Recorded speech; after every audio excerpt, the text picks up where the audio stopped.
This channel does not promote any violent, harmful, or illegal activities. All content provided by this channel is meant for an educational purpose only. মাওবাদী দমনে এবার বড়সড় সাফল্য পেল যৌথ বাহিনী। ঝাড়খণ্ডের হাজারিবাগের কাছে সহদেব সোরেনকে গুলি করে মারতে পেরেছে যৌথ বাহিনী। তার কারণ তার মাথার দাম ছিল ইতিমধ্যেই 1 কোটি টাকা। শুধু সহদেব সোরেন নয়, আরও 2 মাওবাদীর শীর্ষ নেতা তারাও নিহত হয়েছেন বলে জানতে পারা যাচ্ছে এখনো পর্যন্ত। আমার সহকর্মী সুমন মহাপাত্র এই মুহূর্তে আমার সঙ্গে রয়েছেন। সুমন, অমিত শাহ তিনি একেবারে ডেডলাইন দিয়ে বলে দিয়েছিলেন যে 2026-এর মার্চ মাসের মধ্যে মাওবাদী মুক্ত দেশ হবে ভারতবর্ষ। এই অপারেশন সেই সাফল্যের খতিয়ান কতটা আরও একবার উল্লেখ করছে, কতটা সেক্ষেত্রে আরও উল্লেখযোগ্য গুরুত্বপূর্ণ এই সাফল্য? দেখো, আমরা লাগাতার দেখছি যে ঝাড়খণ্ডে এই ধরনের গুলির লড়াই চলছে এবং বারবার যৌথ বাহিনী অপারেশন চালাচ্ছে এবং মাওবাদী শীর্ষ নেতাদের খতম করছে। আজকে 3 মাওবাদী নেতাকে খতম করতে সক্ষম হয়েছে যৌথ বাহিনী হাজারিবাগের কাছে। সেখানে স্পেশাল অপারেশন হয় এবং সেই স্পেশাল অপারেশনে যার নাম তুমি বললে সহদেব সোরেন, তার মাথার দাম ছিল 1 কোটি টাকা। তার সাথে রঘুনাথ হেমব্রম এবং বীর সেন, এই 2 জোনাল কমিটির সদস্য এবং শীর্ষ নেতা যারা কিনা ঝাড়খণ্ডের উপর নজর রাখতেন এই সিপিআই মাওবাদী দলের হয়ে, তাদেরও কিন্তু খতম করতে সক্ষম হয়েছে যৌথ বাহিনী। যেমনটা তুমি বললে যে কেন্দ্র, তারা কিন্তু একটা স্বরাষ্ট্র মন্ত্রক, তারা কিন্তু একটা কর্মসূচি নিয়েছে, বলা চলে টার্গেট নিয়েছে যে 2026-এর মার্চ মাসের আগে এই স্পেশাল অপারেশনগুলো লাগাতার চলবে এবং সেই অপারেশনের অংশ হিসেবেই কিন্তু সহদেব সোরেনকে খতম করলো যৌথ বাহিনী। একেবারে তাই।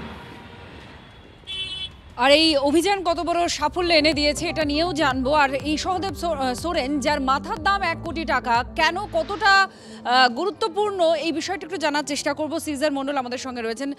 সিজার, এই সহদেব সোরেন যার মাথার দামই 1 কোটি টাকা, তাকে নিকেশ করতে পারা, এটা কিভাবে দেখা যায়? দেখো, সহদেব সোরেন বা অনুজদা পালামৌ হাজারিবাগ এলাকায় অর্থাৎ ঝাড়খণ্ডের এই গোটা অংশে সে কিন্তু মূলত কমান্ডারের ভূমিকা পালন করছিল এবং সংগঠনের অন্যতম মাথা হিসেবে চিহ্নিত।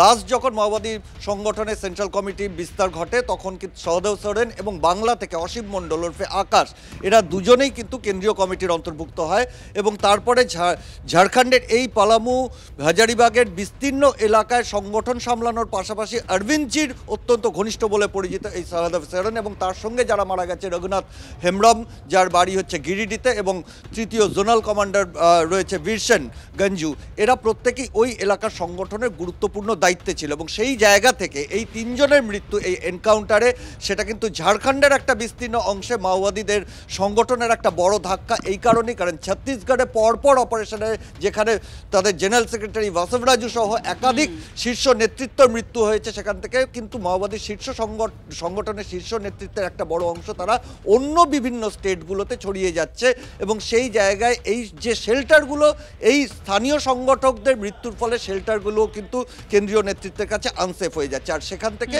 সংগঠনের পক্ষে এটা বড় ধাক্কা। আর এরপরে আপনাদের শোনাবো যে কেন্দ্রীয় স্বরাষ্ট্রমন্ত্রী অমিত শাহ সংসদে দাঁড়িয়ে কি বলেছিলেন, টার্গেট বেঁধে দিয়েছিলেন, কি বলেছিলেন শুনুন। मैं सबसे पहले एक बात इस सदन में जिम्मेदारी के साथ बताना चाहता हूं, 21 मार्च 2026 को इस देश से नक्सलवाद समाप्त। और मैं जो बोल रहा हूं इसके पीछे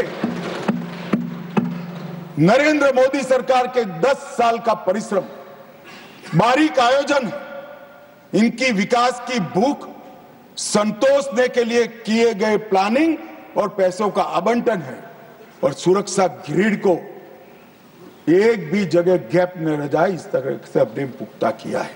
আরও একটা খবর এই মুহূর্তে আমাদের কাছে এসে পৌঁছেছে। মা ফ্লাইওভারের ওপরে বড় সড়ো দুর্ঘটনা, 4টি গাড়ি দুর্ঘটনার কবলে পড়ে। একটি গাড়ি দ্রুত বেগে এসে পরপর 3টি গাড়িকে ধাক্কা মারে। আমার সহকর্মী সুমন মহাপাত্রের কাছে কিছু আপডেট রয়েছে। সুমন, এখনো পর্যন্ত এই ঘটনা সম্বন্ধে কি জানা যাচ্ছে? দেখো, সায়েন্স সিটি থেকে মা ফ্লাইওভার যেটা পার্ক সার্কাস মুখী হচ্ছে, সেখানেই কিন্তু পার্ক সার্কাসের যে ডিভাইডার, সেখানেই কিন্তু একটি গাড়ি অত্যন্ত দ্রুত গতিতে আসছিল, যেটা ড্রাইভাররা জানাচ্ছেন অন্য গাড়ির যে 80 কিলোমিটার প্রতি ঘন্টারও বেশি বেগে একটি গাড়ি ধেয়ে আসছিল। তখন সামনের গাড়ি ব্রেক কষার পরে ওই গাড়ি কিন্তু নিয়ন্ত্রণ হারিয়ে ফেলে এবং নিয়ন্ত্রণ হারিয়ে পর 3টি গাড়িতে ধাক্কা মারে এবং 2টি গাড়ি সম্পূর্ণরূপে দুমড়ে মুচড়ে গিয়েছে। বেশ কয়েকজন আহত হয়েছেন, তবে এখনো পর্যন্ত গুরুতর জখম কেউ নেই, তবে 3টি গাড়ি তা কিন্তু সম্পূর্ণরূপে দুমড়ে মুচড়ে গিয়েছে। এবং এই যে গতির ক্ষেত্রে যে বারবার নিয়ন্ত্রণ রয়েছে মা ফ্লাইওভারে 60 কিলোমিটার প্রতি ঘন্টা, তা যে অনেক সময় মানা হয় না। ধন্যবাদ সুমন।